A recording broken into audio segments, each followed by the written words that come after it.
Welcome, my fellow techies. My name is Sylvester Izion, a software developer and a digital creator.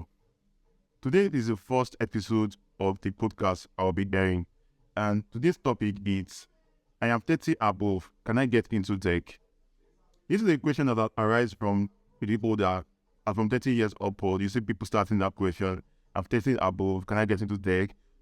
Is it a good time for me to get into tech? These questions arises on a daily basis, and I understand this perfectly well. There is a question. So this whole podcast today will be channeled towards answering those questions they have in their mindset and flashing them out.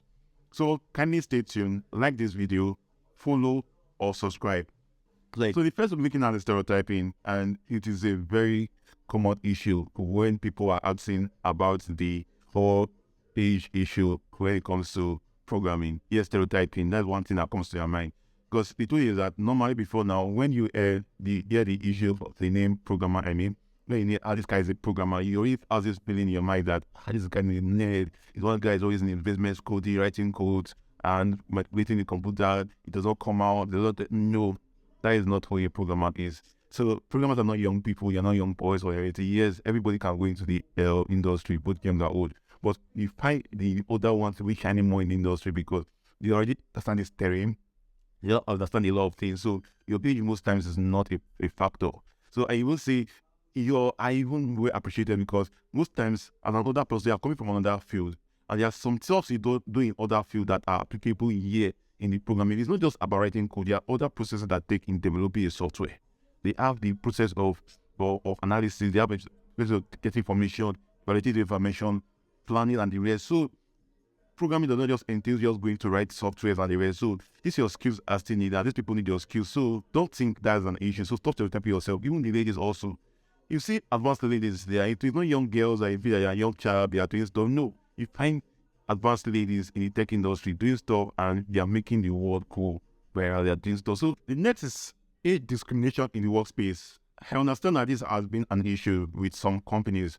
During the hiring process, they are always talking about you not being more than 26 or more than 30 years old, and this has caught the eye of a lot of people, and a lot of people are always asking themselves questions when it comes to the workspace issue. So, but what I want to tell you right now is, brand-day companies right now don't even care about your age. The world is evolving. These companies are always now focused on what you can bring to the table, what you have to offer to them. Most companies don't care about your age anymore. Your age is just a number. What they care is, are you still active to work? Are you still sound up there to work? Are you ready to learn? Are you ready to improve your knowledge? And if you see all those factors in you, you are good to go. They don't care about anything about your age. So don't make that an issue like, oh, my age, I cannot get into tech at this particular time. I'm more than this. No, I've seen people of 40 years of going into tech. My personal story, I've asked somebody over 35 years old. I've taught and put in the tech space, and the guy is doing very well now. Every day he calls to thank me, like, yeah. So that just it. You don't look at that as an issue when it comes to the whole tech stuff. It is not a problem. You can actually get into tech at any age. So the next question that arises is diversity in the workspace. Yeah. Now there's this issue of, okay, I'm older. I don't want to now start sitting down by one young guy in the office space and we are just there together. He might not respect me. No. Okay, right now, they are what they call remote jobs. So they are remote jobs. People work remotely. So if you are looking at your age, you can just decide, okay, I want to only work remotely. I don't want to go to any physical office. And it works for a lot. Because for me, for a very long time, I've not actually worked in a physical office space. I've always been working remotely. So I don't have issue with my fellow employee. We've been in the same office. The IST we do online meetings. You have online meeting platform like I use Zoom. You have TeamViewer. You have a lot of them out there, Skype and the rest. So you don't even care. What we just do is go into online meeting, do our daily Scrum, our daily Scrum methodology. We just have daily meetings on projects. We get these projects done online. Nobody is saying anybody. So the advent of remote working has now made it very easy for anybody to be able to get into tech and do your job from anywhere without anybody having issues with you. And that is one strict thing. Another question that they ask themselves is technology right for me? Tech is a different world of its own. So if you want to get into tech, make sure you are ready for what or anything that you are going to face when it comes to that. And why did I say this question? Is because you have to actually develop an interest in this aspect of your life, this career path you are thinking of going into.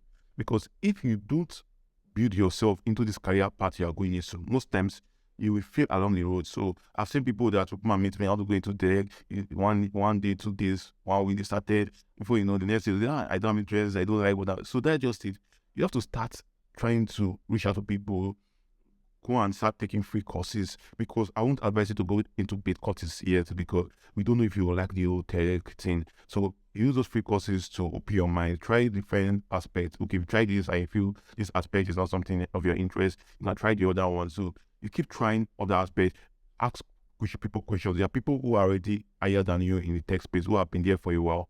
You ask those people questions. Let them explain a lot to you. So with that, you already have that clarity in what you are going into, and you will not have issue.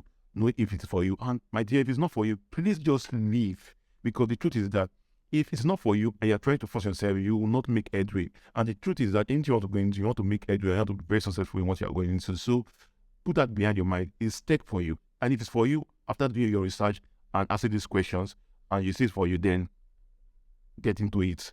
Start it. So the next is, how do I find a community? Yeah, we understand that when you're starting this process earlier, you are lonely because you feel that a lot of people are way ahead of you. But no, there are a lot of communities out there. There are communities of new communities in tech. There are communities of mothers over 30 years old, mothers over 40 years old. There are communities of a lot. There are women communities. There are men communities. There are communities of new big programmers. There are community of programmers switching careers from a particular career to another career. So you have a lot of communities there. So what you just need to do, go to Facebook, Instagram, or just, there are different Twitter, go there, you just search, you start seeing communities, group that help this set of people in order to actualize these things, actualize their career goal in switching into tech. So don't just stay there and say, hey, I don't have any group, there's nobody motivated. No, you get your motivation, go online, join these groups. When you join these groups, you're going to be seeing different people, comment, talks, and you are going to be you are going to be triggered to do more. You see people success, they have started, they show you have success in this group, that success start triggering you to do a lot. You start seeing yourself pushing and getting to that peak you need in the tech career. So that is just it. So join these communities, be friends, interact. Don't just be in community like an idle participant. Interact, talk to people, make network to people, because in the long run, these people will help you as you are going far in your career. So that's just it. Make sure you join communities, and this will help you to build your journey into the tech world. The next we're looking at is eliminating of excuses. Seriously, a lot of people are always bent with this their excuses thing, like, I don't have computer, I don't have this, what to be if it does not work for me. Eliminate those excuses, just dive into this thing. Go there with your full belief, your full forward, because initially, once you start doubting yourself from the onset, most times you're about to fail. But when you don't doubt yourself, when you don't make these excuses, when you just set your eyes on the prize, and that prize is getting to the peak in your tech career, I'll tell you, you will go far, you will go places in the old tech terrain. So eliminate excuses, leave the excuses alone. There's nothing you cannot do once you set your mind into it. So that's what I will just tell you here. Eliminate the excuses. That is just it. But thanks for watching today's podcast. It's actually nice if you could watch to this end, and I really appreciate. So if you not like this video, kindly like the video, follow or subscribe, so that you can keep getting more content like this, and share it to